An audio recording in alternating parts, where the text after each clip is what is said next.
Dans un atelier oublié des projecteurs, une jeune mère célibataire transforme la graisse en espoir. Mais lorsqu'un milliardaire arrogant tente de l'humilier devant des milliers de personnes, il sous-estime le moteur qu'elle cache au cœur du garage. Sur la piste, un duel entre ego et résilience oppose une vieille coccinelle à une Ferrari valant des millions. Ce que personne n'attendait, c'est que la plus grande puissance ne vienne pas de la voiture, mais du courage d'une femme. À la périphérie d'Évry-Courcouronnes, en région parisienne, l'aube se levait plus tôt pour Louise Ferrand.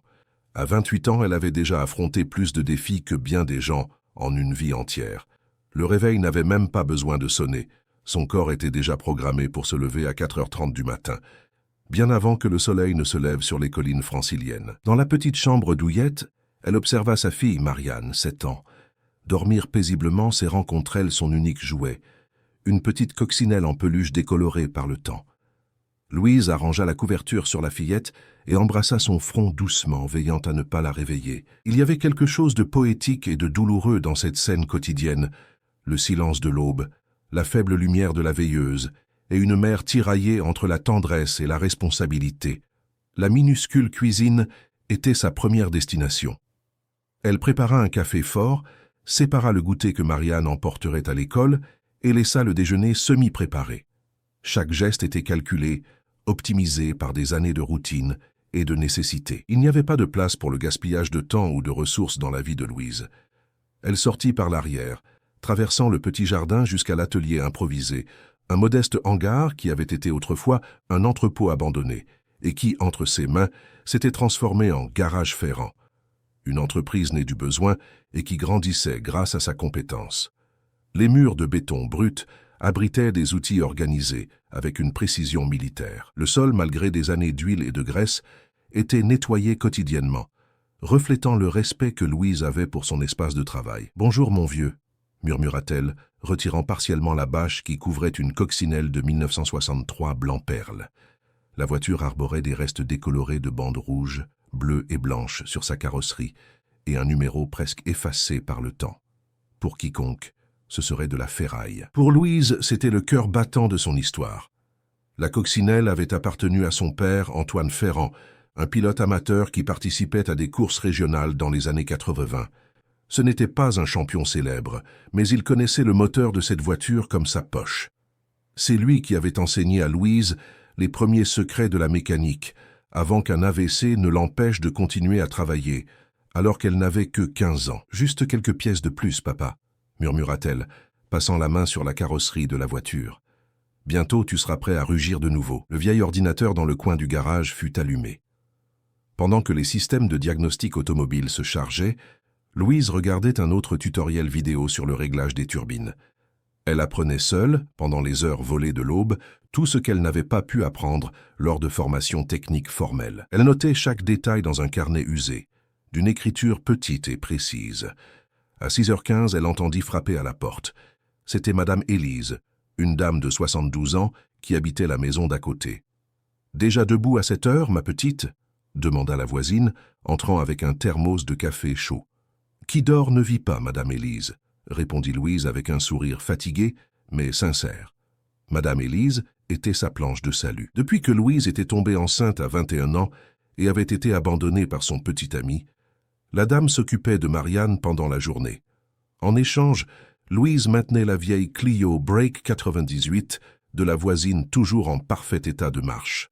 « Richard a appelé hier soir », commenta Madame Élise pendant que Louise dégustait le café fait maison. « Il a dit qu'il apporterait sa Clio aujourd'hui. » Richard était l'un des rares clients réguliers. Chauffeur VTC, il ne faisait confiance qu'aux mains de Louise pour que sa voiture roule 12 heures par jour. Il payait ponctuellement et apportait parfois d'autres clients. « Tant mieux. J'ai besoin de garantir le matériel pour la coccinelle », répondit Louise, consultant sa liste de courses pour son projet personnel. La coccinelle n'était pas seulement de la nostalgie, c'était son plan B, son rêve secret, sa thérapie. À l'extérieur, elle gardait son apparence d'époque, avec la patine qui racontait des histoires. À l'intérieur, depuis 3 ans, elle la transformait en une machine de course déguisée. Chaque centime économisé, chaque heure supplémentaire de travail, chaque pièce trouvée dans les casses d'automobile ou les ventes aux enchères, Tout allait pour le projet. Pendant qu'elle organisait les outils pour la journée de travail, Louise se rappela la conversation qu'elle avait eue avec le vendeur de pièces d'automobile la semaine précédente. Une femme qui touche aux turbines et à l'injection électronique? Vous plaisantez, n'est-ce pas? Appelez votre mari, je lui expliquerai, dit l'homme riant avec ses collègues de comptoir. Louise ne répondit pas. Elle sortit simplement son téléphone portable, montra des photos de 3 moteurs modifiés par elle et expliqua en détail ce dont elle avait besoin, y compris des spécifications techniques qui laissèrent le vendeur sans voix. Elle quitta le magasin avec les pièces et une réduction inattendue. À 7h30, Marianne se réveilla. Comme tous les matins, elle courut à l'atelier encore en pyjama, ses cheveux crépus en bataille encadrant le visage qui était la copie exacte de Louise. « Maman, j'ai rêvé qu'on volait dans la coccinelle. » Louise sourit, essuyant ses mains sur un chiffon avant d'embrasser sa fille. « Un jour, mon amour, on volera dedans. Il ne manque plus qu'un petit peu. » Après avoir préparé Marianne pour l'école, Louise la confia aux bons soins de Madame Élise. Peu après, les premiers clients commencèrent à arriver. Un problème d'alternateur, un autre de radiateur, un embrayage usé. Pour chaque situation, Louise avait la solution, acquise grâce à des années d'études autodidactes et de pratiques intenses. De l'autre côté de la ville, dans une résidence de luxe à Neuilly-sur-Seine, quartier chic de Paris, la journée commençait de manière bien différente pour Raphaël Mercier. À 35 ans, héritier de l'une des plus grandes entreprises de construction d'Île-de-France, il se réveillait entouré du confort extrême de son appartement en triplex. Le réveil était annoncé par un système automatisé qui ouvrait doucement les stores, révélant une vue panoramique de la capitale parisienne. Son petit déjeuner était servi sur la terrasse par une équipe d'employés efficaces et discrets. Pendant qu'il dégustait des fruits importés et du pain artisanal, Raphaël consultait les cours de ses actions sur une tablette de dernière génération. Après le café, il descendait jusqu'au garage souterrain climatisé où il gardait sa collection de supercars. Lamborghini, Porsche, McLaren, chaque machine plus impressionnante que l'autre. Mais son chouchou était une Ferrari, la Ferrari rouge, évaluée à plus de 2 millions de dollars, l'une des rares en France.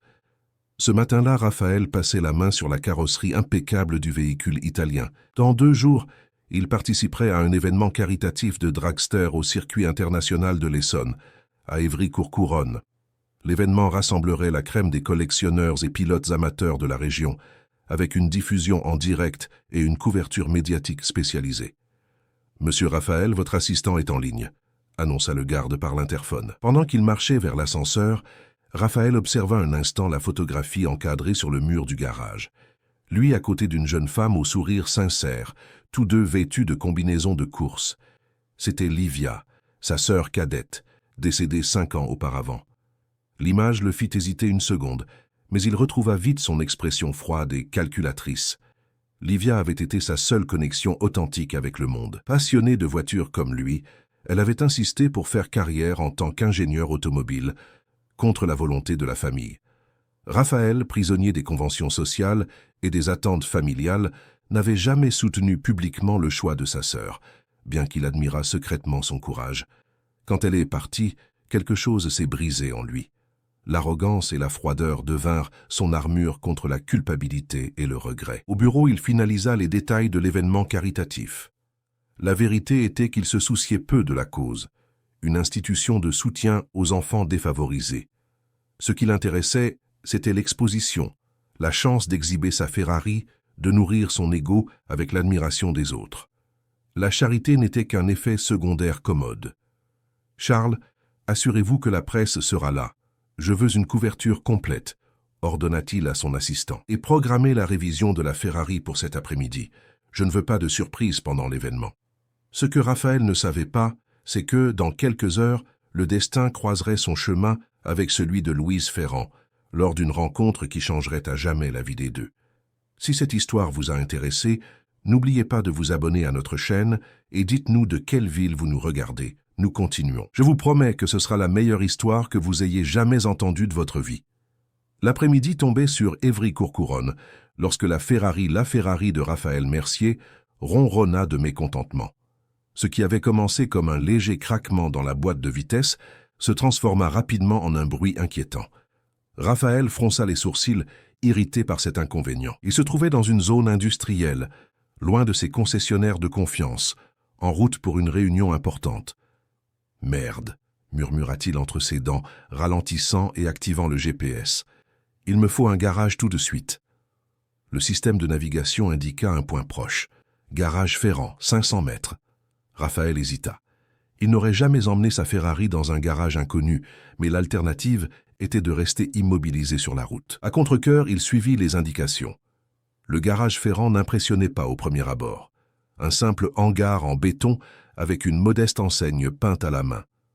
Sur le parking improvisé, des voitures populaires attendèrent d'être réparées. La Ferrari étincelante semblait un poisson exotique dans un aquarium d'eau douce, complètement hors de propos.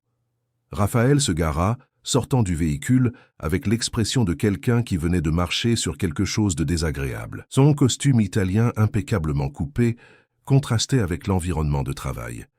Il chercha du regard quelqu'un qui pourrait le servir, ne trouvant qu'un adolescent qu'il avait une vieille Clio. « Où est le propriétaire ?» demanda-t-il sans saluer. « La propriétaire est à l'intérieur », répondit le jeune homme désignant le hangar. Raphaël haussa un sourcil.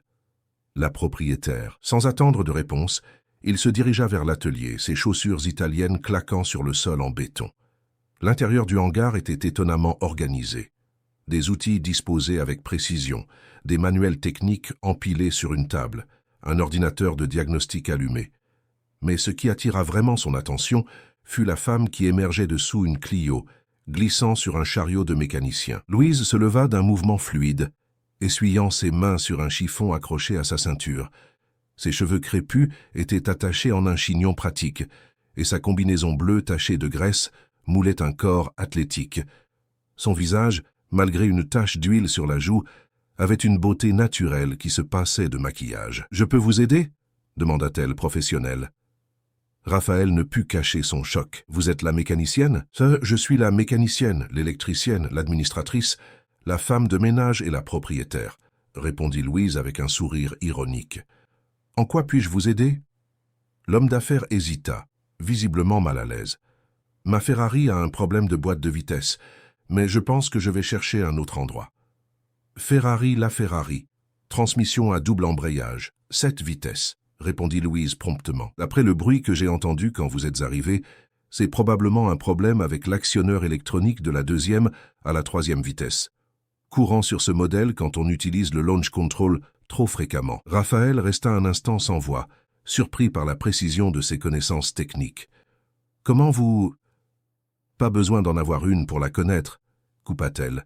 « Je peux jeter un œil ?»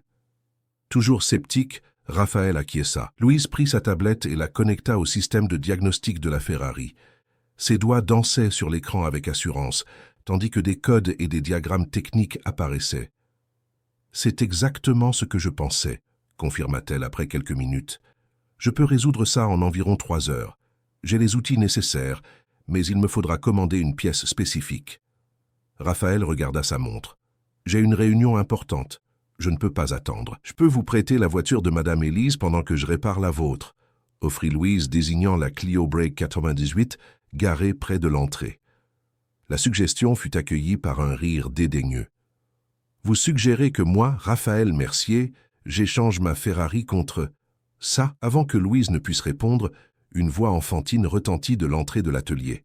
« Maman, regarde ce que j'ai dessiné à l'école aujourd'hui. » Marianne courut vers sa mère, un dessin coloré à la main suivi par Madame Élise. La fillette freina brusquement en voyant l'étranger bien habillé et surtout en remarquant la spectaculaire voiture rouge par la fenêtre. « Waouh! C'est la plus belle voiture que j'ai jamais vue !»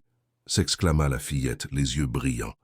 Raphaël observa l'interaction entre la mère et la fille avec une expression indéchiffrable. Quelque chose dans la scène, peut-être la tendresse avec laquelle Louise se baissa pour embrasser la fillette, même avec les mains sales de graisse, ou la façon dont elle regarda fièrement le dessin, sembla le toucher un bref instant. « Elle est vraiment belle, n'est-ce pas, ma chérie ?» commenta Louise, souriant, « et maman va la réparer. » La confiance dans sa voix dérangea Raphaël. Qui était cette femme pour penser qu'elle pouvait s'occuper d'une voiture de ce niveau? À cet instant, le téléphone de Raphaël sonna. C'était son assistant, lui rappelant la réunion. L'homme d'affaires soupira, partagé entre l'inconfort de laisser sa précieuse voiture entre les mains de cette femme inconnue et la pression de son engagement impératif. Vous êtes vraiment sûr de pouvoir la réparer? Demanda-t-il, un mélange de doute et de condescendance dans la voix. J'en suis absolument certaine, répondit Louise, soutenant son regard sans hésitation. Et si je n'y arrive pas, je ne vous facture rien, et je paierai même le remorquage jusqu'au concessionnaire le plus proche. La proposition était juste, et au fond, Raphaël savait qu'il n'avait pas beaucoup d'options. Il acquiesça d'un hochement de tête réticent.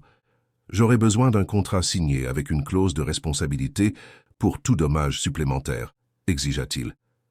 Bien sûr, nous avons un modèle standard pour les véhicules de grande valeur, répondit Louise imperturbable, marchant vers un classeur métallique d'où elle sortit un document.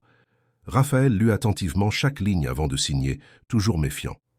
Pendant ce temps, Louise commença à organiser les outils nécessaires, expliquant à Marianne, en termes simples, ce qu'elle ferait pour réparer la belle voiture. « Comment allez-vous à votre réunion ?» demanda Louise, quand il lui rendit le contrat signé. « J'ai déjà appelé un chauffeur, répondit-il sèchement, montrant l'application de transport sur son portable. En attendant, Raphaël se promena dans le hangar, observant l'environnement avec une curiosité mal dissimulée. Ses yeux se posèrent au fond de l'atelier, où une bâche couvrait partiellement ce qui semblait être une vieille voiture. Il s'approcha, tirant légèrement le tissu pour révéler la coccinelle de 1963. « Qu'est-ce que c'est? Un projet de restauration ?» demanda-t-il avec une légère moquerie. Louise, qui organisait ses outils, répondit sans regarder. « C'est plus que ça, c'est mon histoire. » Raphaël rit. « Ça doit valoir quelques sous pour un collectionneur nostalgique. Elle n'est pas à vendre. » La réponse ferme et le ton de voix firent Raphaël se retourner pour la regarder. Il y avait quelque chose dans l'attitude de Louise, un mélange de fierté et de détermination qui l'intrigua. Avant qu'il ne puisse commenter, son portable vibra, annonçant l'arrivée du chauffeur. « Je reviendrai à 19h. J'espère trouver ma voiture en parfait état, » dit-il, se dirigeant vers la sortie. « Elle sera meilleure qu'à votre arrivée, » assura Louise. Quand Raphaël fut parti, Marianne s'approcha de sa mère, tenant toujours son dessin. « Il n'avait pas l'air très gentil, maman. » Louise sourit, serrant sa fille dans ses bras. « Parfois les gens oublient comment être gentils, mon amour. Mais ne t'inquiète pas. Nous allons lui montrer que nous pouvons réparer même la voiture la plus chère du monde. » Elle regarda la Ferrari garée devant son modeste garage, un symbole d'un monde qui lui avait toujours fermé les portes. Un instant, elle se laissa admirer la machine italienne, les lignes aérodynamiques, la finition impeccable, l'ingénierie de pointe. Ce n'était pas seulement une voiture, c'était une œuvre d'art sur roues. Louise respira profondément, sentant le poids de la responsabilité. Une seule erreur pourrait signifier la fin de son petit garage. Mais elle savait aussi que c'était une occasion unique de prouver sa valeur. « Madame Élise, pouvez-vous garder Marianne encore un peu? Cela va prendre quelques heures. » La dame acquiesça avec un sourire compréhensif. « Nous allons faire un gâteau au chocolat, n'est-ce pas, Marianne ?» La fillette célébra, mais avant de partir, elle courut vers sa mère et lui tendit le dessin. C'était une représentation colorée de Louise elle-même, vêtue comme une super-héroïne, tenant un tournevis comme un sceptre magique.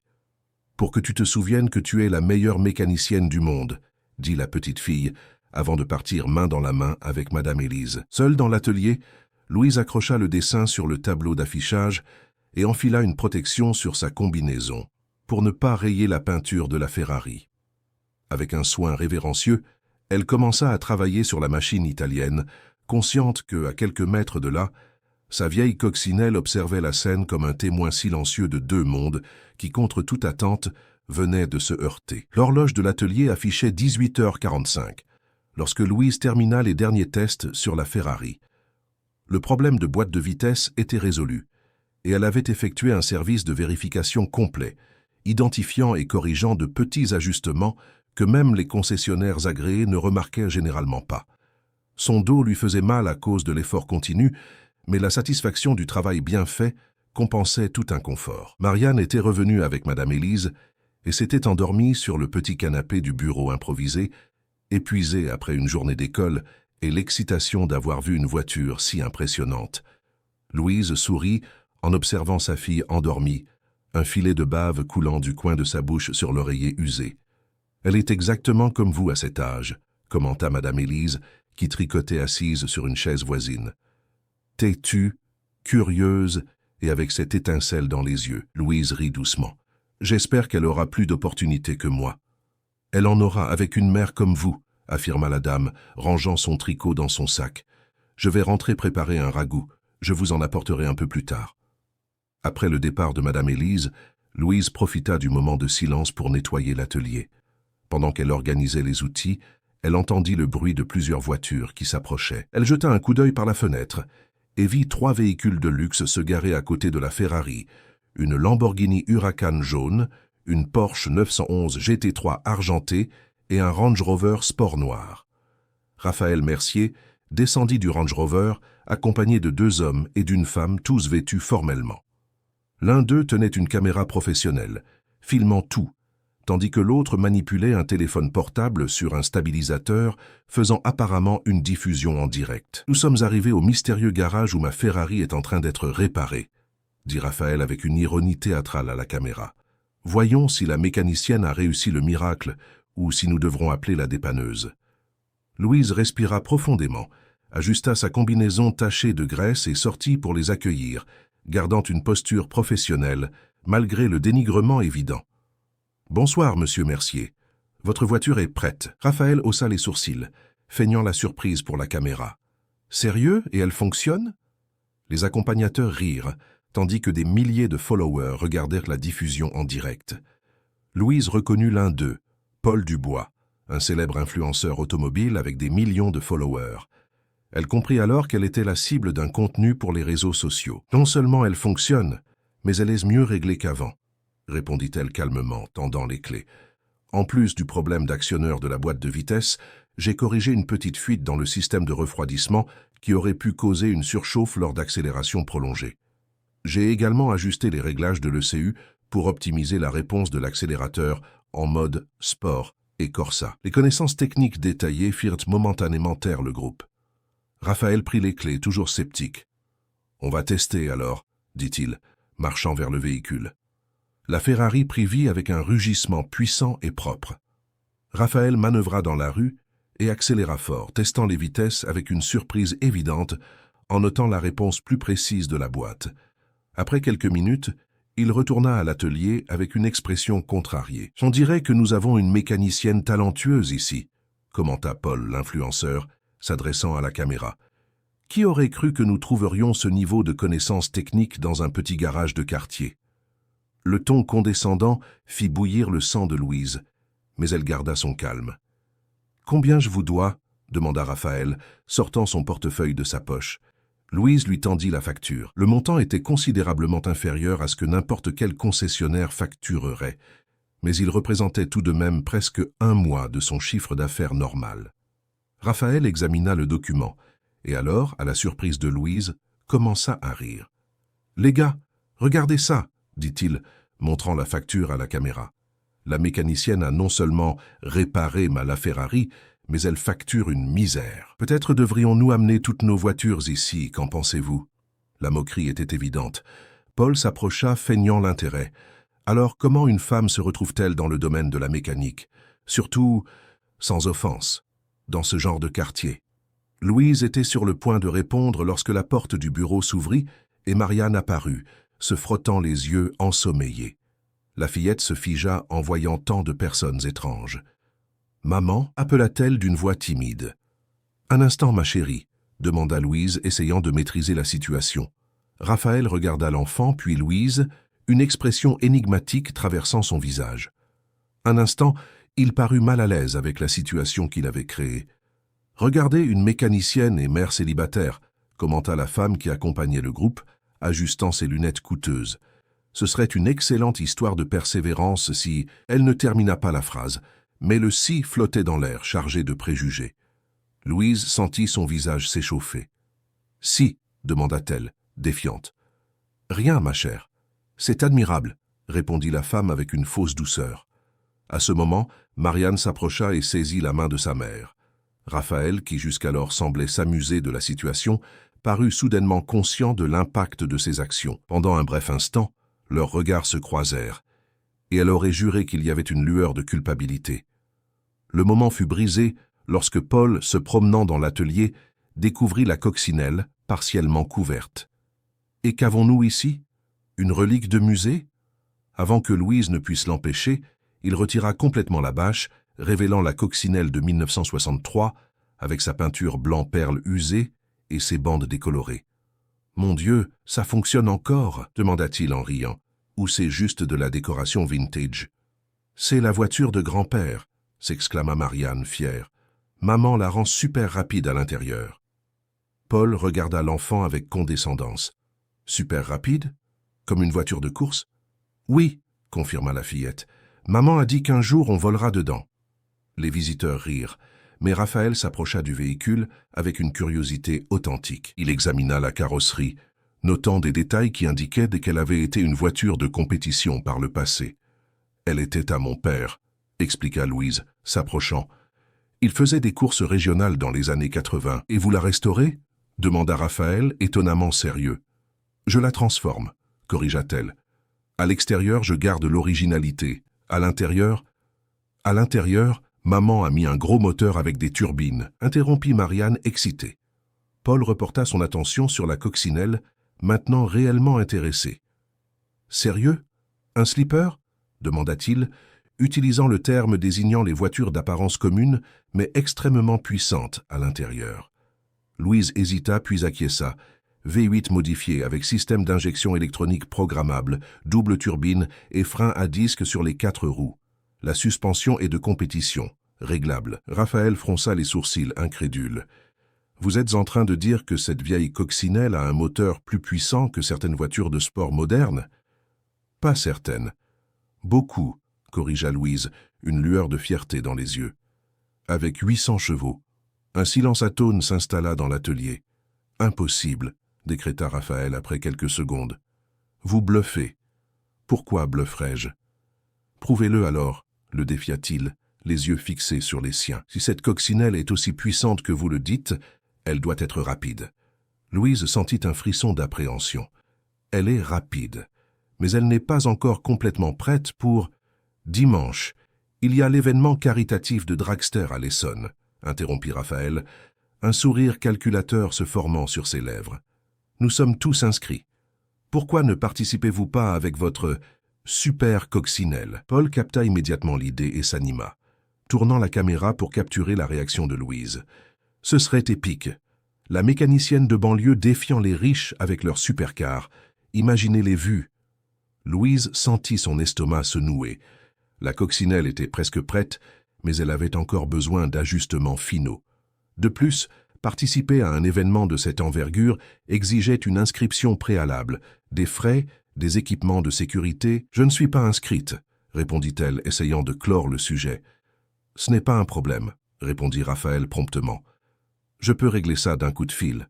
En fait, » continua-t-il, avec une lueur malicieuse dans le regard, « rendons ça plus intéressant. » Il se positionna à côté de la coccinelle, regardant directement la caméra.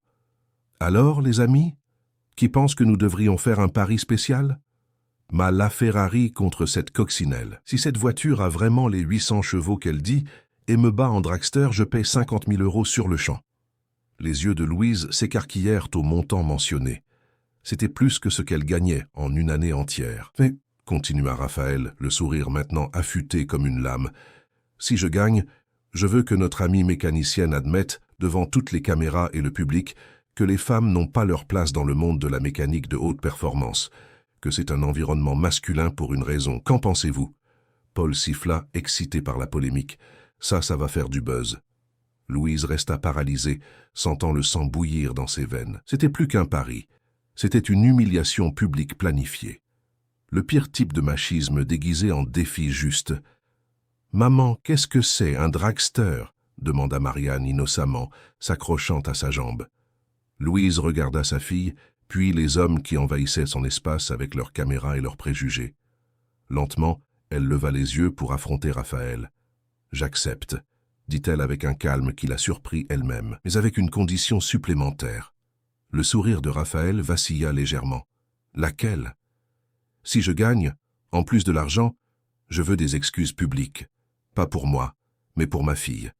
Je veux que vous lui disiez, en la regardant dans les yeux, que vous aviez tort à propos des femmes en mécanique, que les filles peuvent être ce qu'elles veulent. » Un silence tendu remplit l'atelier. Un instant, quelque chose d'indéfinissable traversa le visage de Raphaël, Peut-être de la surprise, peut-être un respect réticent.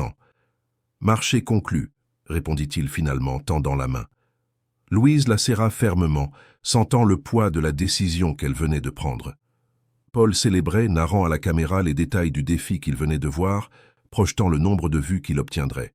« C'est dimanche, à 15 heures, informa Raphaël, ajustant sa veste.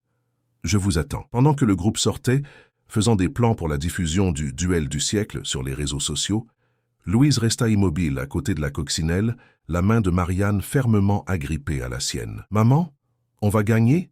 demanda la fillette, levant les yeux avec des yeux confiants. Louise s'agenouilla, se mettant à la hauteur de sa fille. « Nous allons essayer, mon amour. Nous allons faire de notre mieux. » Quand tout le monde fut parti et que l'atelier retrouva son silence, Louise regarda l'horloge. Il était 20 heures. Elle avait moins de 3 jours pour finaliser tous les ajustements de la coccinelle, tester, calibrer et se préparer au plus grand défi de sa vie. Il ne s'agissait pas seulement de gagner une course. Il s'agissait de défendre sa place dans le monde, son droit d'exister dans un espace qui avait toujours tenté de l'exclure. « Allons-y, mon vieux », murmura-t-elle, caressant le capot de la coccinelle. « Il est temps de montrer de quoi nous sommes faits. » Elle sortit son téléphone portable de sa poche, hésita un instant, puis composa un numéro qu'elle utilisait rarement. « Rémi, c'est Louise. Oui, ça fait longtemps. Écoute, j'ai besoin de ton aide pour des pièces et des réglages. C'est urgent. » Pendant qu'elle expliquait la situation, Louise ouvrit le capot de la coccinelle, révélant l'œuvre d'ingénierie qu'elle cachait sous son apparence simple, un monstre endormi, prêt à s'éveiller. L'horloge numérique sur le mur de l'atelier clignotait avec insistance. 3h17 du matin. La nuit de samedi avançait déjà lorsque Louise serra le dernier boulon du système d'injection fraîchement réglé. Son visage affichait des taches de graisse et des cernes profonds, témoin silencieux des 30 dernières heures de travail presque ininterrompues. « Prête ?» murmura-t-elle pour elle-même, reculant pour admirer le moteur de la coccinelle. C'était une œuvre d'art mécanique que peu comprendraient. Le V8 turbocompressé brillait sous les lumières fluorescentes de l'atelier, chaque composant méticuleusement positionné, chaque connexion vérifiée 3 fois. Il y avait quelque chose de poétique dans cette création, un cœur moderne et puissant caché dans un corps classique et sans prétention. « Trop beau pour rester caché », commenta Rémi, son ami de longue date et ancien collègue de travail, qui avait répondu à son appel d'urgence. Grand, mince et avec une barbe en bataille, Rémi était l'un des rares mécaniciens à l'avoir toujours respecté professionnellement. Il avait travaillé avec Louise avant qu'elle n'ouvre son propre garage et était actuellement spécialiste en tunage de haute performance dans un atelier du centre de Paris. « La beauté ne gagne pas de course », répondit-elle, s'essuyant les mains.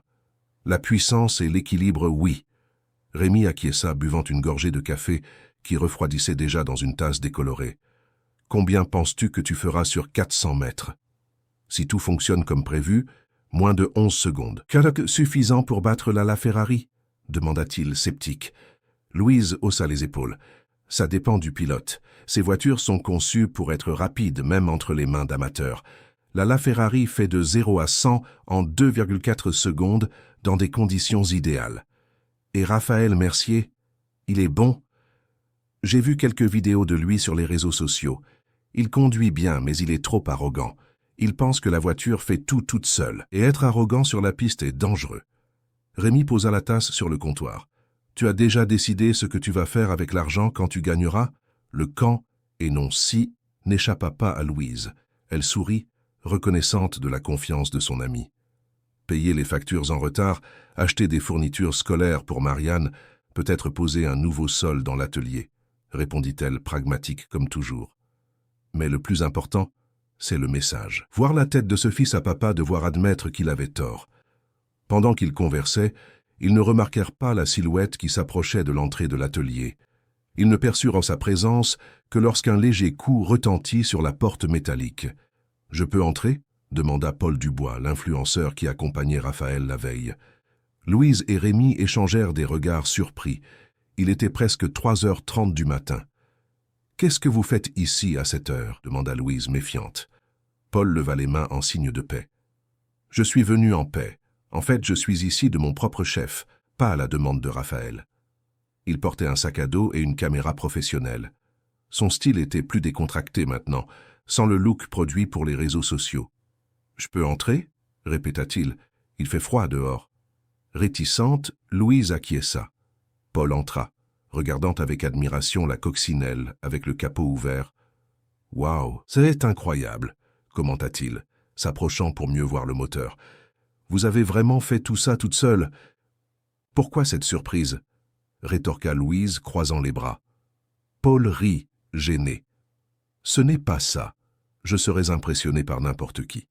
C'est un travail d'artisan. » Il y eut un moment de silence inconfortable avant que Louise ne demande finalement « Après tout, qu'est-ce que vous voulez ?»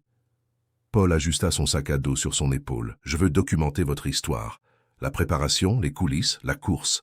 Le défi est devenu un phénomène en ligne, plus de 2 millions de vues en moins de 24 heures.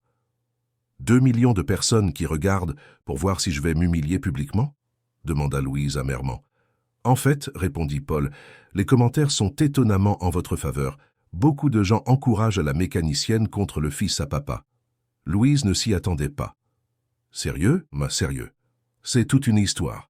Mère célibataire, mécanicienne autodidacte, coccinelle contre Ferrari, ce n'est pas étonnant que le public soit engagé. » Il sortit la caméra de son sac à dos. « Alors, je peux documenter, je promets d'être discret et de montrer votre côté de l'histoire de manière honnête. » Louise hésita, regardant Rémi qui haussa les épaules comme pour dire « La décision vous appartient. » « Pourquoi vous soucieriez-vous de montrer mon côté ?» demanda-t-elle, toujours méfiante. « Hier, vous sembliez bien aligné avec les provocations de Raphaël. » Paul soupira, posant la caméra. « Écoutez, je vais être honnête. Au début, je suivais juste la narration qui fait le plus de vues. Riche, humiliant mécanicienne de banlieue.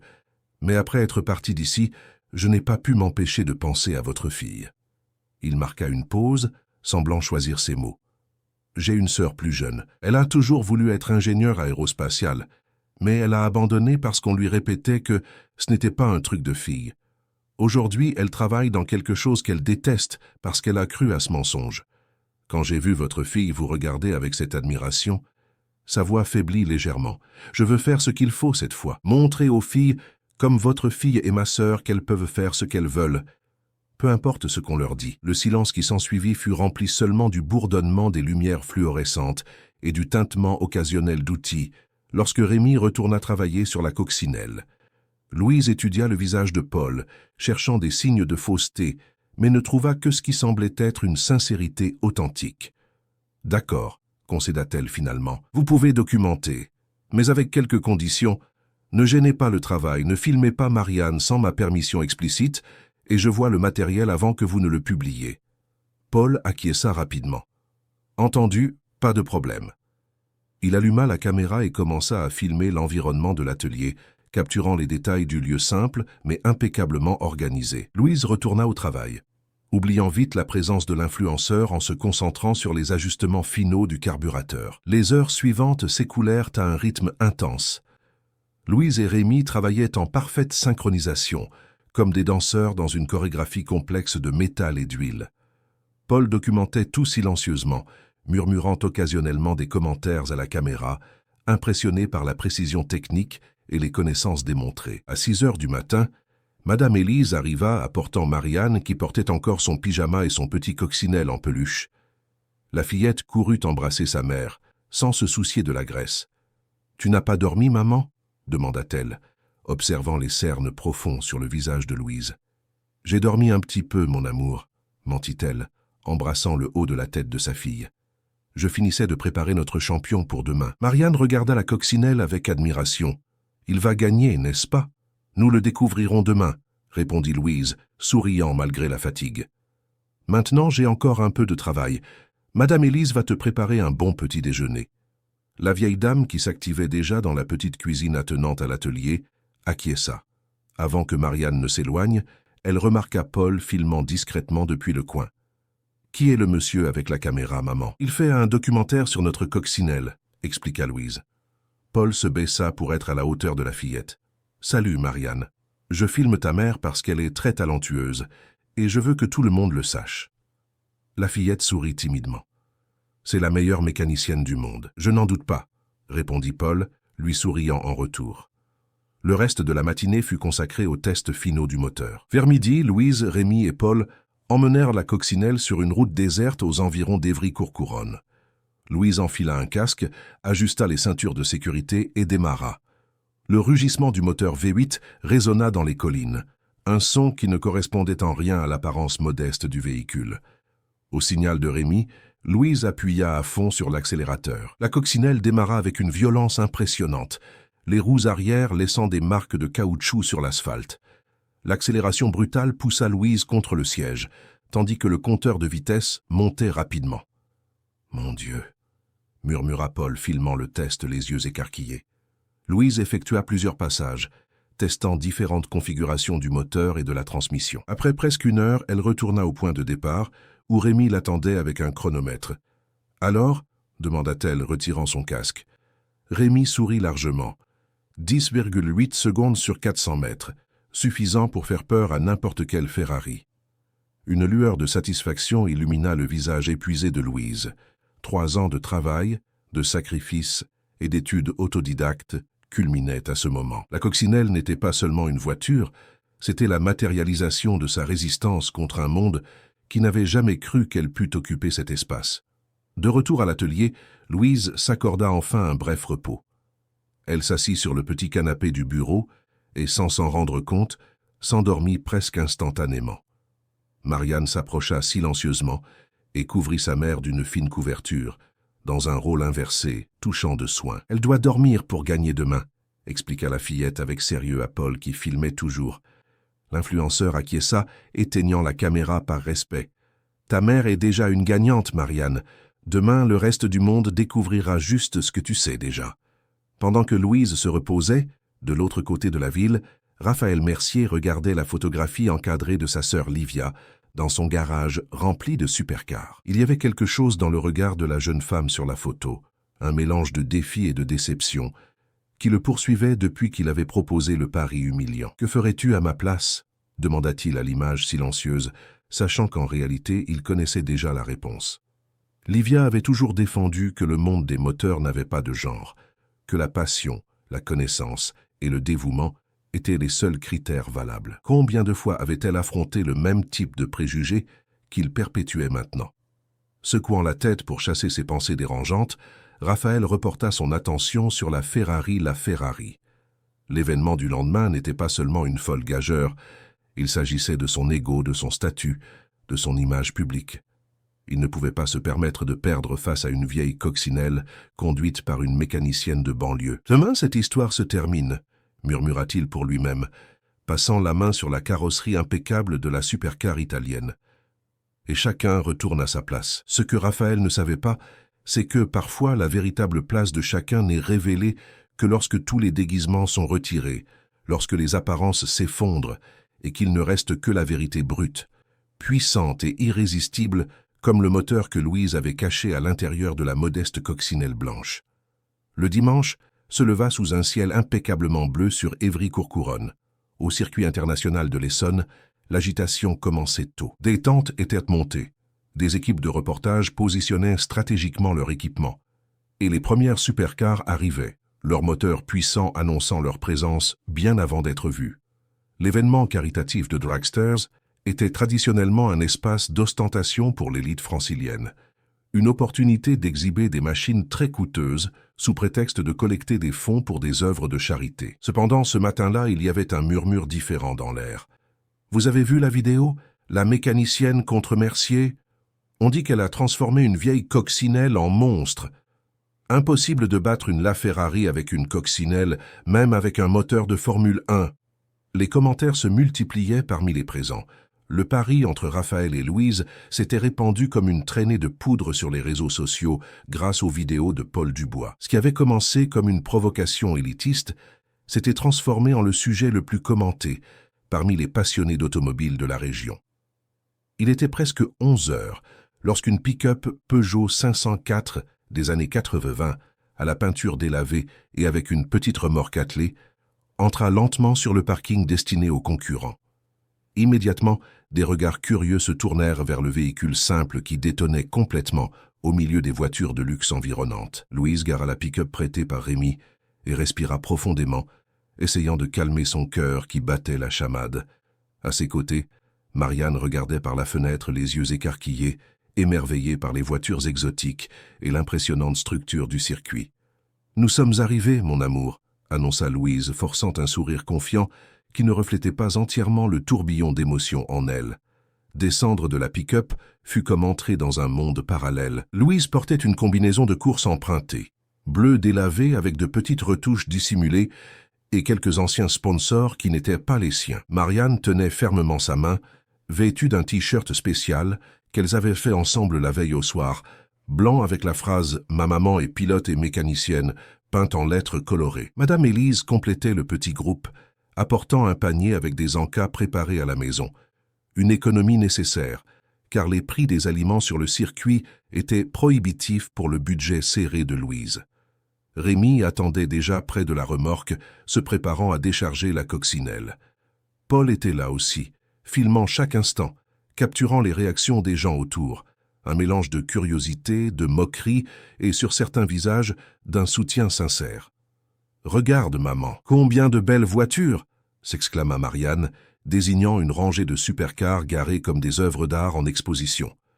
Porsche, Lamborghini, McLaren et Ferrari brillaient sous le soleil du matin, leurs couleurs vibrantes et leur design aérodynamique attirant les regards admiratifs.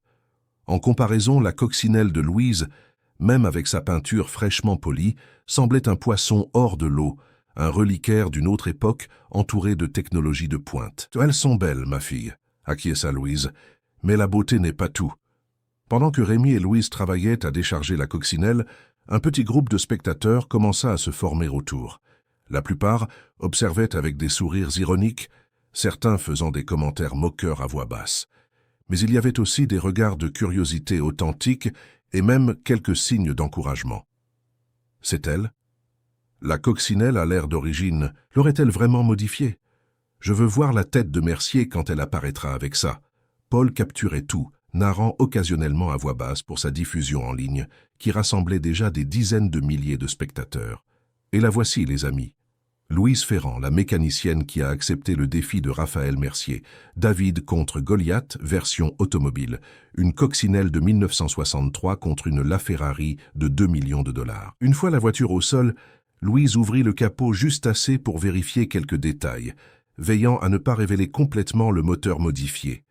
Elle voulait préserver l'élément de surprise jusqu'au dernier moment. « Tout est en ordre ?» demanda Rémi pendant qu'il ajustait la pression des pneus. « Il semble que oui », répondit-elle, fermant le capot. « J'espère qu'elle tiendra. »« Elle tiendra », assura-t-il. « Tu as construit cette machine boulon par boulon. Tu connais chaque centimètre d'elle. » Marianne s'approcha, tenant un dessin qu'elle avait fait pendant le trajet. La coccinelle blanche franchissant la ligne d'arrivée devant un flou rouge qui représentait la Ferrari. « Regarde, maman, je l'ai fait pour te porter chance. » Louise sourit sincèrement touchée. Elle prit le dessin et le colla soigneusement sur le tableau de bord intérieur de la coccinelle. « Maintenant, nous avons le meilleur porte-bonheur du monde. » Le moment de tendresse fut interrompu par le rugissement incomparable d'un moteur Ferrari. La foule s'écarta lorsque la LaFerrari rouge de Raphaël Mercier glissa sur le parking, suivie par deux autres supercars, une Aston Martin vert foncé et une Porsche GT2 RS argentée. L'homme d'affaires se gara stratégiquement loin de la zone où se trouvait Louise, créant une division visuelle claire entre les deux concurrents. Raphaël descendit du véhicule, portant une combinaison de course professionnelle rouge et noire, couverte de sponsors de marques de luxe. Ses amis, également bien habillés et équipés, formaient une petite suite autour de lui. Des caméras professionnelles enregistraient chaque mouvement, transmettant à leurs followers sur les réseaux sociaux. Pendant quelques minutes, Raphaël feignit de ne pas remarquer la présence de Louise. Il conversait avec animation, riait fort, saluait d'autres propriétaires de supercars. C'était une démonstration calculée d'appartenance, d'être sur son territoire naturel. Finalement, comme s'il se souvenait d'une obligation désagréable, il se tourna vers la coccinelle. « Alors vous êtes vraiment venu ?» commenta-t-il, s'approchant à pas lents et étudiés, sa suite et ses caméras suivant chaque mouvement. « J'ai dit que je viendrais », répondit simplement Louise. Raphaël examina la coccinelle d'un air dédaigneux. « J'espère que vous avez une bonne assurance. Ces vieilles voitures ont tendance à tomber en panne lorsqu'elles sont poussées au-delà de leurs limites. » La provocation était claire, mais Louise garda son calme. Des années à gérer des clients difficiles lui avaient appris à ne pas céder aux provocations. « Merci de votre inquiétude », répondit-elle avec un sourire poli. « Mais elle est prête. » Raphaël remarqua Marianne tenant la main de Madame Élise quelques pas derrière. Un bref instant, son regard s'adoucit, et quelque chose ressemblant à de la culpabilité traversa son visage. Ce fut si rapide que presque personne ne le remarqua. Mais Paul, toujours attentif avec sa caméra, captura le moment. « Le pari tient toujours ?» demanda Raphaël, retrouvant son expression arrogante. « Exactement comme convenu, » confirma Louise. « 50 000 € et des excuses publiques pour ma fille si je gagne. Et si vous gagnez… » Elle hésita, l'estomac se serrant à l'idée. « Si je gagne, » compléta Raphaël, « vous admettrez devant toutes ces personnes que les femmes n'ont pas leur place dans le monde de la mécanique de haute performance. » Un murmure parcourut la petite foule qui s'était formée autour d'eux. Certains froncèrent les sourcils, gênés par les termes du pari. D'autres semblaient amusés par le théâtre social qui se déroulait. « Marché conclu », dit Louise, tendant la main. Raphaël la serra brièvement, souriant aux caméras. « On se voit sur la piste, alors ?» Quand il s'éloigna avec son groupe, Rémi s'approcha de Louise. « Vous en êtes sûre? Le risque est grand. »« Oui, » répondit-elle, observant Marianne qui examinait maintenant avec admiration la ligne de supercars garée. « Ce n'est pas seulement pour moi, c'est pour elle, et pour toutes les filles qui pourraient croire aux mensonges que des gens comme lui répandent. » Les heures suivantes furent dédiées à une préparation intense. Pendant que Raphaël et ses amis profitaient du salon VIP du circuit, avec champagne et services personnalisés, Louise et Rémi travaillaient sur les derniers ajustements de la coccinelle, abrités sous l'ombre improvisée d'un auvent emprunté. Marianne et Madame Élise s'occupaient de faire une petite affiche de soutien avec des matériaux apportés de la maison. Carton, feutres colorés et paillettes. « Courage, maman !» disait l'affiche en grandes lettres colorées, décorées de dessins de cœurs et de voitures. Vers 14 heures, un organisateur de l'événement s'approcha de Louise. « Mademoiselle Ferrand, nous avons besoin de votre voiture dans la zone d'inspection dans 15 minutes. » Louise acquiesça, sentant le premier pincement au ventre. L'inspection était le premier défi. Elle devait passer la vérification technique pour s'assurer que la voiture était sûre pour la course, mais sans révéler complètement ses modifications avant l'heure. Dans la zone d'inspection, la coccinelle attira les regards curieux des commissaires techniques. L'un d'eux, un monsieur aux cheveux gris, examina l'extérieur avec un intérêt authentique. « 1963, bonne année, commenta-t-il. Mon père en avait une comme ça. »« Elle était à mon père, » répondit Louise. « Il courait avec dans les années 80. » L'homme acquiesça avec respect. « J'imagine qu'elle n'est plus dans sa configuration d'origine. »« Pas exactement, » répondit-elle avec un petit sourire. Quand elle ouvrit le capot révélant le V8 modifié, les commissaires ne purent cacher leur surprise. Le contraste entre l'extérieur nostalgique et le cœur ultramoderne était choquant. L'un d'eux siffla doucement, impressionné. « 800 chevaux ?» demanda-t-il, examinant l'ensemble de turbines. « Plus ou moins, » confirma Louise. « Et vous avez fait tout ça toute seule ?»« Chaque boulon. » Le plus âgé des commissaires échangea des regards avec ses collègues, puis tendit la main à Louise. « Quel que soit le résultat aujourd'hui, vous avez déjà mon respect, mademoiselle. C'est un travail remarquable. » Ce petit geste de reconnaissance professionnelle signifia plus pour Louise que n'importe quel applaudissement de la foule. C'était la validation d'un père, de quelqu'un qui comprenait ce que représentait transformer une coccinelle de 1963 en une machine de performance moderne. Après avoir passé l'inspection, Louise conduisit la coccinelle jusqu'à la zone de préparation près de la ligne de départ. Le circuit était maintenant bondé, avec des milliers de spectateurs occupant les tribunes. L'attente du duel entre la coccinelle et la Ferrari avait attiré beaucoup plus de public que d'habitude pour ce type d'événement. Marianne et Madame Élise trouvèrent une place dans la tribune la plus proche de la ligne d'arrivée. La fillette tenait fièrement l'affiche qu'elles avaient faite, ignorant les regards condescendants de certaines personnes autour. Dans la zone de préparation, des voitures de toutes sortes s'alignaient pour les différentes catégories de l'événement. Super sportives modernes, muscle-car américaines, voitures de drift modifiées, une célébration de la diversité automobile. Et, au milieu de tout cela, l'humble coccinelle blanche de Louise, apparemment déplacée, mais cachant un secret que peu imaginaient. Raphaël s'approcha de nouveau, cette fois accompagné de Paul et d'autres influenceurs qui documentaient chaque instant. « Dernière chance de vous désister », provoqua-t-il, ajustant ses gants de course en cuir italien. Louise, qui vérifiait la pression des pneus une dernière fois, leva les yeux pour l'affronter. « Ce n'est pas dans mes habitudes de fuir les défis, » répondit-elle calmement. « Et vous ?» La question prit Raphaël par surprise. Un instant, il parut incertain, mais retrouva vite sa posture arrogante. « Je vous attends sur la ligne d'arrivée, » dit-il, s'éloignant vers sa Ferrari. La tension était palpable lorsque les haut-parleurs du circuit annoncèrent la prochaine course. « Mesdames et messieurs, se préparant pour la prochaine course de dragster, nous avons un duel spécial. Sur la piste 1, Raphaël Mercier avec sa Ferrari LaFerrari. Sur la piste 2, Louise Ferrand avec sa Volkswagen Coccinelle 1963. Un affrontement de David contre Goliath qui promet d'agiter notre après-midi. » La foule réagit par un mélange d'applaudissements et de murmures surpris. Dans les tribunes, Marianne sautait d'excitation, brandissant l'affiche aussi haut qu'elle le pouvait. Louise respira profondément, enfilant son casque et ajustant sa ceinture de sécurité de compétition. Elle regarda le dessin de Marianne collé sur le tableau de bord et sourit. « Allons-y, mon vieux », murmura-t-elle donnant le départ. « Il est temps de montrer de quoi nous sommes faits. » Le moteur V8 prit vie avec un rugissement assourdissant, qui ne correspondait en rien à l'apparence modeste de la coccinelle, provoquant des exclamations de surprise du public. À côté, la Ferrari rugissait également, son son caractéristique connu des passionnés du monde entier. Lentement, les deux voitures se positionnèrent sur les lignes de départ. Le contraste ne pouvait être plus grand. D'un côté, un chef-d'œuvre de l'ingénierie italienne moderne, évalué à des millions, avec son design aérodynamique et sa finition impeccable. De l'autre, un classique allemand des années 60, délavé par le temps, mais cachant un cœur modifié par des mains habiles et déterminées. Les feux de départ s'allumèrent. Jaune, jaune, jaune. Le monde sembla suspendu un instant. Vert. Les deux voitures démarrèrent simultanément, les pneus brûlant du caoutchouc sur l'asphalte chaud. Le rugissement des moteurs engloutit le circuit comme une tempête mécanique.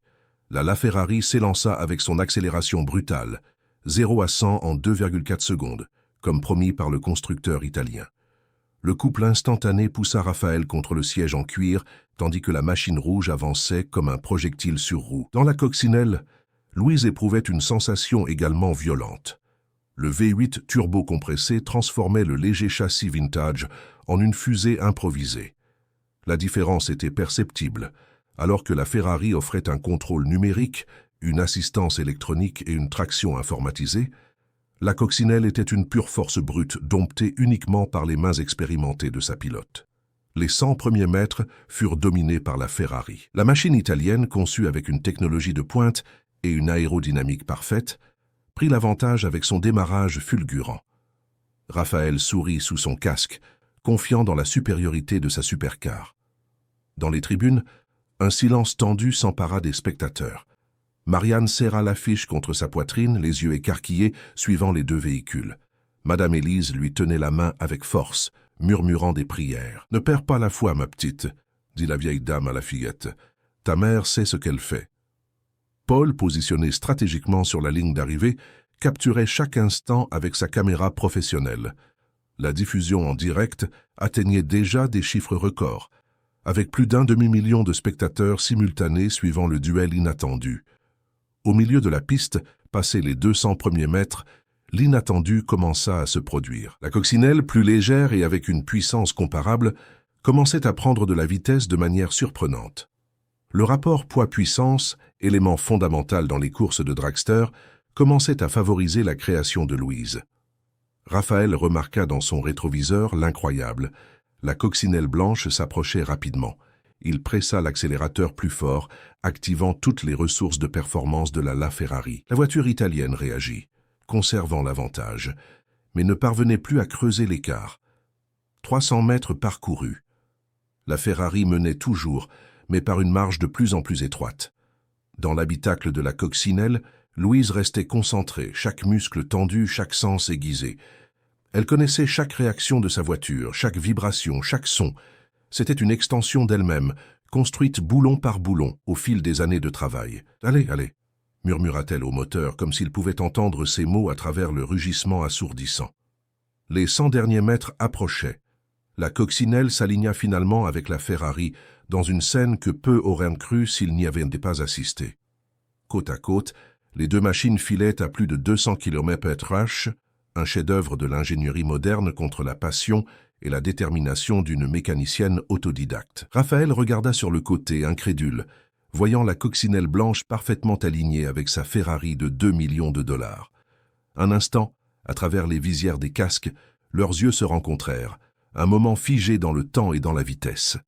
Ce fut à cet instant précis que quelque chose d'inattendu se produisit. Un flash de rouge traversa l'esprit de Raphaël, non pas la couleur de sa Ferrari, mais la veste rouge que sa sœur Livia portait toujours lors des compétitions amateurs auxquelles elle participait. Il se souvint soudain d'elle disant « Ce n'est pas la voiture qui gagne, Raphaël, c'est le cœur de celui qui pilote. » Cette fraction de seconde de distraction fut suffisante. Quand il se reconcentra sur la piste, il vit la coccinelle le dépasser dans les derniers mètres. Louise franchit la ligne d'arrivée la première, par une différence minime mais indiscutable. Le silence initial fut rapidement remplacé par une clameur assourdissante dans les tribunes. Marianne sautait et criait, agitant l'affiche en l'air. Rémi célébrait dans la zone des stands, incrédule et euphorique. Paul narrait le résultat historique à son public en ligne, qui explosait en commentaires d'étonnement et de célébration. Incroyable, la coccinelle a gagné. Louise Ferrand vient d'écrire l'histoire. Les deux voitures ralentirent progressivement, effectuant le tour jusqu'à la zone de décélération. Louise gara la coccinelle, les mains tremblantes d'adrénaline et d'émotion. Elle retira son casque, les cheveux crépus collés au front par la sueur, un sourire de pure réalisation illuminant son visage. Raphaël arrêta la Ferrari quelques mètres plus loin. Pendant de longs instants, il resta à l'intérieur du véhicule, immobile. Quand il sortit enfin et retira son casque, son visage ne montrait pas la colère ou la frustration que beaucoup attendaient. Au lieu de cela, il y avait une expression complexe, un mélange de surprise, de respect réticent et quelque chose qui ressemblait beaucoup à du soulagement.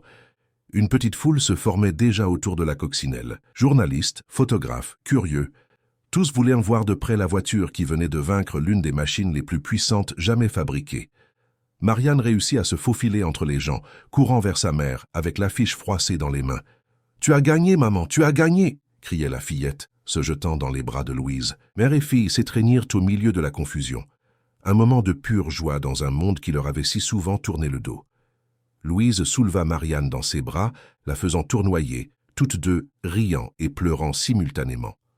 Paul capturait tout, narrant à son public. « C'est un moment historique, les amis.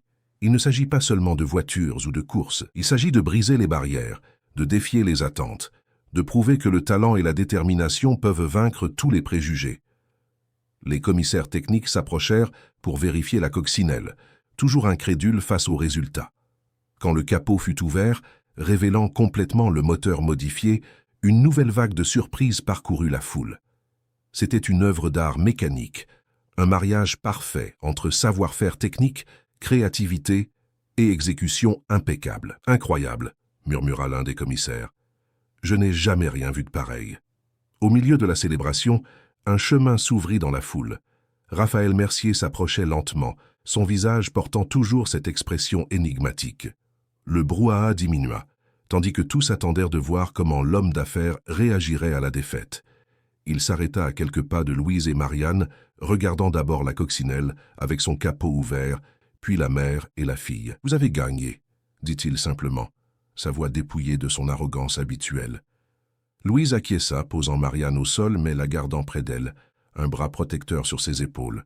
« Nous avons un accord », rappela-t-elle, ferme mais sans provocation. Raphaël regarda les caméras autour, les centaines de témoins qui attendaient sa réaction. Il aurait été facile de trouver une excuse, d'alléguer une défaillance technique, de refuser de tenir sa part du pari. Un instant, il sembla considérer cette possibilité. Puis, à la surprise générale, il s'agenouilla pour se mettre à la hauteur de Marianne. Le geste fut si inattendu qu'il provoqua un murmure d'étonnement dans la foule. « Marianne, » commença-t-il, la voix soudainement étranglée, « je veux m'excuser. J'avais tort à propos de votre mère. J'avais tort à propos des femmes en mécanique et en sport automobile. » La fillette le regardait avec la franchise désarmante des enfants, sans comprendre complètement la signification de ce moment. « Votre mère n'est pas seulement une excellente mécanicienne, » continua Raphaël, maintenant avec des larmes visibles dans les yeux. Elle est un exemple de ce qui se passe quand le talent et la détermination vainquent le préjugé. Elle a prouvé aujourd'hui que des gens comme moi ont tort, que la place d'une femme est où elle veut être, que ce soit en réparant des voitures, en pilotant ou toute autre chose. Il y eut un moment de silence absolu, tandis que tous absorbaient ces mots inattendus. Paul s'approcha davantage avec sa caméra, capturant chaque détail de cet instant historique. « Ma sœur, » continua Raphaël, la voix défaillante. « Ma sœur a essayé de me le dire tant de fois. Elle aimait les voitures, comme votre mère. Elle voulait être ingénieure automobile. Et moi, je ne l'ai jamais soutenue comme j'aurais dû. » Il essuya une larme qui coulait sur sa joue, sans se soucier des caméras ou de son image publique soigneusement construite. « Elle est partie il y a 5 ans, et ce n'est que maintenant que je comprends ce qu'elle essayait de m'enseigner. Je vous présente mes excuses, à vous, à votre mère, et à toutes les femmes dont j'ai douté à cause d'un stupide préjugé. » Marianne, dans sa sagesse enfantine, fit quelque chose que personne n'attendait. Elle tendit la main et toucha le visage de Raphaël, essuyant une autre larme qui tombait. « Ce n'est pas grave, » dit-elle avec simplicité. « Maman dit toujours que faire des erreurs fait partie de la vie. L'important est d'apprendre. » Ce geste simple et ces mots innocents brisèrent quelque chose en Raphaël. Là, agenouillé devant une enfant de 7 ans, l'homme d'affaires milliardaire libéra enfin la douleur refoulée de la perte de sa sœur, le regret de ne l'avoir jamais vraiment soutenue et la honte d'avoir perpétué le même préjugé qui l'avait blessé. Louise, touchée par la scène, tendit la main à Raphaël. « Levez-vous. Il ne s'agit pas d'humilier qui que ce soit. Il s'agit de reconnaître la valeur de chacun, indépendamment du genre ou de la classe sociale. » Raphaël accepta la main tendue et se leva, visiblement transformé. Il regarda Louise avec un nouveau respect. « Vous avez construit ce moteur seul, chaque pièce ?»« Chaque boulon, » confirma-t-elle. 3 ans d'études et de travail pendant les nuits, après que Marianne s'était endormie. Il secoua la tête, impressionné. « C'est extraordinaire. Vous avez un talent rare. »« Je ne suis pas la seule, » répondit Louise. « Il y a beaucoup de femmes talentueuses en France qui n'attendent qu'une chance de montrer de quoi elles sont capables. » Raphaël resta silencieux un instant, comme s'il traitait une idée. Puis il se tourna vers Paul, qui filmait toujours. « Vous diffusez en direct, n'est-ce pas ?» L'influenceur acquiesça, surpris. « Excellent, parce que je veux annoncer quelque chose maintenant. » Raphaël se tourna pour faire face directement à la caméra, sa posture retrouvant une partie de sa confiance habituelle, mais sans l'arrogance précédente. « Aujourd'hui, moi, Raphaël Mercier, je m'engage à investir 5 millions d'euros dans la création d'un centre de formation technique automobile à Évry-Courcouronnes. Un centre où au moins 50% des places seront destinées aux femmes, en particulier aux mères célibataires qui recherchent l'indépendance financière. » La déclaration provoqua une nouvelle vague de surprise parmi les présents. Louise le regardait bouche bée. « Et plus encore, » continua Raphaël, « j'invite Louise Ferrand à être la directrice technique et pédagogique de ce centre. Personne mieux qu'elle pour inspirer et enseigner la prochaine génération. » Marianne tira sur l'ourlet du t-shirt de sa mère. « Ça veut dire que tu vas être maîtresse, maman ?» Louise était encore en train de digérer la proposition inattendue. « Je ne sais pas quoi dire. »« Dites que vous acceptez, » répondit Raphaël, tendant la main. « Votre talent mérite d'être partagé. Et il y a beaucoup d'autres filles comme Marianne qui ont besoin de voir que c'est possible. » Après un moment d'hésitation, Louise serra la main tendue. « J'accepte, à une condition. Le centre doit avoir des bourses d'études pour les personnes à faible revenu. » « Considérez que c'est fait, » acquiesça Raphaël promptement. La foule explosa en applaudissements spontanés. Paul, ému, narrait à son public « Nous assistons à quelque chose de plus grand qu'une course, les amis. Nous voyons la transformation de vie en temps réel. » L'engagement fut scellé là même, sous le soleil brûlant du circuit, avec des centaines de témoins présents et des millions en ligne. Dans les jours suivants, l'histoire du duel entre la coccinelle et la Ferrari domina les réseaux sociaux et les actualités, non pas pour la course elle-même, mais pour l'impact humain et social qu'elle avait généré. Les 50 000 € du pari furent immédiatement transférés à Louise, qui utilisa une partie de la somme pour améliorer son atelier et créer un petit fonds pour l'éducation future de Marianne. Le reste fut destiné à aider Madame Élise, qui l'avait tant soutenue dans les moments difficiles. 4 ans s'étaient écoulés depuis cet après-midi historique. À l'entrée de l'imposant centre de formation technique automobile d'Évry-Courcouronnes, une foule se rassemblait pour la cérémonie d'inauguration. Le bâtiment moderne, équipée de technologies de pointe, de laboratoires avancés et d'une piste d'essai, représentait bien plus qu'un investissement financier. C'était la matérialisation d'une promesse tenue et d'une transformation personnelle. Raphaël Mercier, vêtu d'un costume plus discret que ceux d'autrefois, attendait à côté du pupitre. Son expression était sereine, sans vestige de l'arrogance qui avait un jour défini sa persona publique. Louise, maintenant directrice du centre, portait un blazer professionnel sur un t-shirt qui disait « La place d'une femme est où elle veut ». À ses côtés, Marianne, maintenant âgée de 11 ans, tenait les ciseaux de cérémonie pour couper le ruban inaugural. « Prêt pour le discours ?» demanda Paul qui avait documenté tout le parcours depuis cette première rencontre dans l'atelier jusqu'à ce moment. Louise acquiesça, respirant profondément avant de monter au pupitre. Il y a 4 ans, une coccinelle de 1963 a franchi la ligne d'arrivée quelques centimètres devant une Ferrari LaFerrari, commença-t-elle, sa voix claire et ferme dans les microphones. Mais ce qui a gagné ce jour-là n'était pas seulement une voiture. C'était la détermination, la rupture des préjugés et le message que le talent n'a pas de genre. Le public applaudit avec enthousiasme. Parmi les présents se trouvaient des centaines de candidates aux premières promotions du centre. Des femmes de tous âges, beaucoup de mères célibataires comme Louise l'avaient été un jour, toutes cherchant une opportunité de transformer leur vie grâce à la formation technique. Aujourd'hui, nous inaugurons non seulement un centre d'enseignement, mais un phare de possibilités, continua-t-elle. Un lieu où des personnes qui ont traditionnellement été exclues de l'univers de la mécanique de haute performance peuvent développer leur potentiel. Raphaël fut invité à dire quelques mots. En s'approchant du microphone, il était visible à quel point il avait changé. Non seulement en apparence, bien que son style fût moins ostentatoire, mais surtout dans sa manière de se tenir et de s'exprimer. « Ce centre est né d'une défaite qui fut ma plus grande victoire », déclara-t-il. « Ce jour-là, sur le circuit, j'ai perdu une course, mais j'ai gagné une leçon de vie que ma sœur a essayé de m'enseigner pendant des années. Aujourd'hui, je sais que Livia serait fière de voir ce projet réalisé. » Après les discours, vint le moment le plus attendu. 2 grandes portes s'ouvrirent sur le côté du hall principal, révélant un espace spécial, le hall de l'inspiration. Là, sous des lumières soigneusement positionnées, reposaient 2 véhicules côte à côte, la LaFerrari rouge, maintenant avec une plaque commémorative, et la coccinelle de 1963 blanc-perle, restaurée extérieurement, mais conservant intact le puissant moteur V8 qui l'avait transformée en une championne improbable. Entre les 2 voitures, une plaque disait « Ne jugez jamais un moteur à sa carrosserie. Ne jugez jamais une personne à son apparence. La vraie puissance vient de l'intérieur. » Marianne, avec l'aide de Louise et Raphaël, coupa le ruban inaugural. Le centre de formation était officiellement ouvert, prêt à accueillir sa première promotion de 200 étudiants, dont 120 femmes, la plupart ayant des histoires de persévérance similaires à celles de Louise. Pendant que les gens entraient pour visiter les installations, Louise resta un instant à côté de la vieille coccinelle, caressant tendrement le capot blanc, sentant sous ses doigts les petites imperfections de la carrosserie qui signifiaient tant pour elle. « Nous avons réussi, papa », murmura-t-elle à la voiture, sachant que, d'une certaine manière, Antoine Ferrand serait fier de ce que sa fille avait accompli. Raphaël s'approcha silencieusement, observant le moment.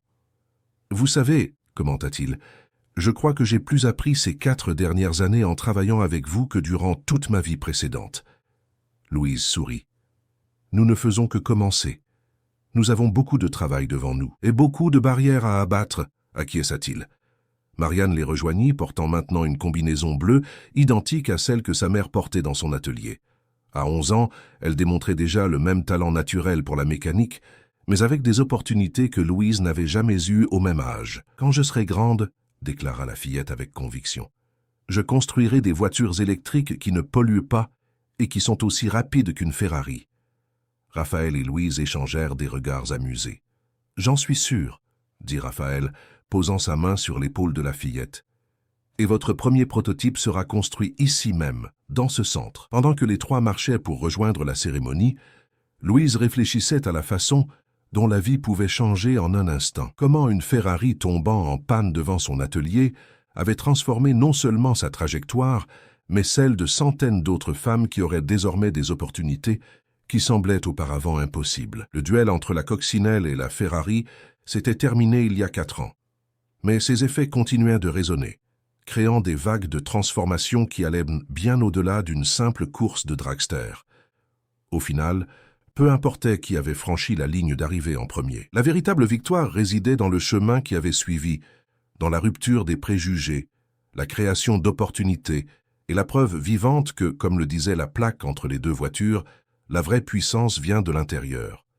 Chers auditeurs, nous espérons que l'histoire de Louise et Marianne a touché votre cœur. Ce récit de détermination, de dépassement de soi et de rupture des préjugés nous rappelle que des talents extraordinaires peuvent surgir des endroits les plus inattendus. Pour continuer ce voyage d'histoires inspirantes, nous avons préparé une playlist spéciale que vous pouvez écouter en cliquant sur le lien à votre gauche. Si vous avez été ému par le parcours de la mécanicienne et de sa coccinelle, n'oubliez pas de vous abonner à notre chaîne et de laisser un like qui nous motive à continuer. Chaque jour, nous vous apportons de nouveaux récits français qui explorent les complexités de la vie avec authenticité et émotion. Partagez vos impressions dans les commentaires et dites-nous quel personnage a le plus touché votre cœur. Nous sommes impatients de lire vos opinions.